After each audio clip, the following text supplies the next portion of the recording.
To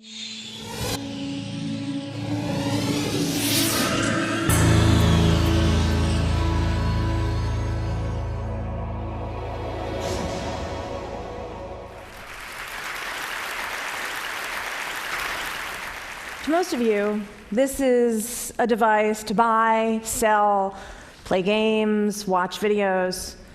I think it might be a lifeline. I think actually it might be able to save more lives than penicillin. Texting. I know I say texting and a lot of you think sexting. A lot of you think about the lewd photos that you see, hopefully not your kid sending to somebody else, or trying to translate the abbreviations LOL, LMAO, HMU. I can help you with those later. But the parents in the room know that texting is actually the best way to communicate with your kids. Might be the only way to communicate with your kids. The average teenager sends 3,339 text messages a month. Unless she's a girl, and then it's closer to 4,000. And the secret is she opens every single one. Texting has a 100% open rate. Now the parents are really alarmed. It's a 100% open rate even if she doesn't respond to you when you ask her when she's coming home for dinner. I promise she read that text. And this isn't some suburban iPhone-using teen phenomena. Texting actually over-indexes for minority and urban youth. I know this because at DoSomething.org, which is the largest organization for teenagers and social change in America, about 6 months ago we pivoted and started focusing on text messaging. We're now texting out to about 200,000 kids a week about doing our campaigns to make their schools more green or to work on homeless issues and things like that. We're finding it 11 times more powerful than email. But we've also found an unintended consequence. We've been getting text messages back like these. I don't want to go to school today. The boys call me faggot. I was cutting.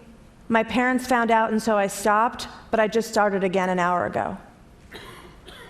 Or, he won't stop raping me. He told me not to tell anyone. It's my dad. Are you there?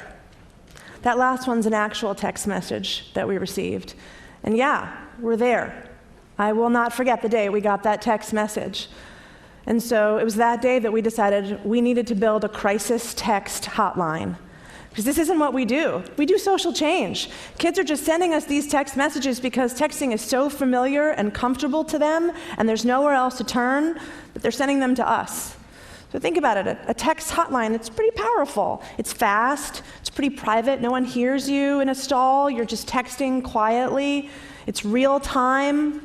We could help millions of teens with counseling and referrals. That's great. But the thing that really makes this awesome is the data. Because I'm not really comfortable just helping that girl with counseling and referrals. I want to prevent this shit from happening. So think about a comp. There's something in New York City that the police did. It used to be just guesswork, police work, and then they started crime mapping. And so they started following and watching petty thefts, summonses, all kinds of things, charting the future, essentially. And they found things like when you see crystal meth on the street, if you add police presence, you can curb the otherwise inevitable spate of assaults and robberies that would happen. In fact, the year after the NYPD put CompStat in place, the murder rate fell 60%. So think about the data from a crisis text line. There is no census on bullying and dating abuse and eating disorders and cutting and rape. No census. Maybe there's some studies, some longitudinal studies that cost lots of money and took lots of time. Or maybe there's some anecdotal evidence. Imagine having real-time data on every one of those issues. You could inform legislation, you could inform school policy.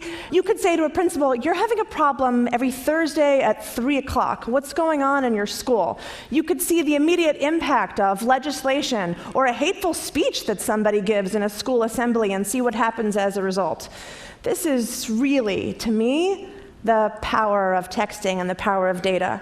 Because while people are talking about data, making it possible for Facebook to buy my friend from the 3rd grade, or Target to know when it's time for me to buy more diapers, or some dude to build a better baseball team, I'm actually really excited about the power of data and the power of texting to help that kid go to school, to help that girl stop cutting in the bathroom, and absolutely to help that girl whose father is raping her. Thank you.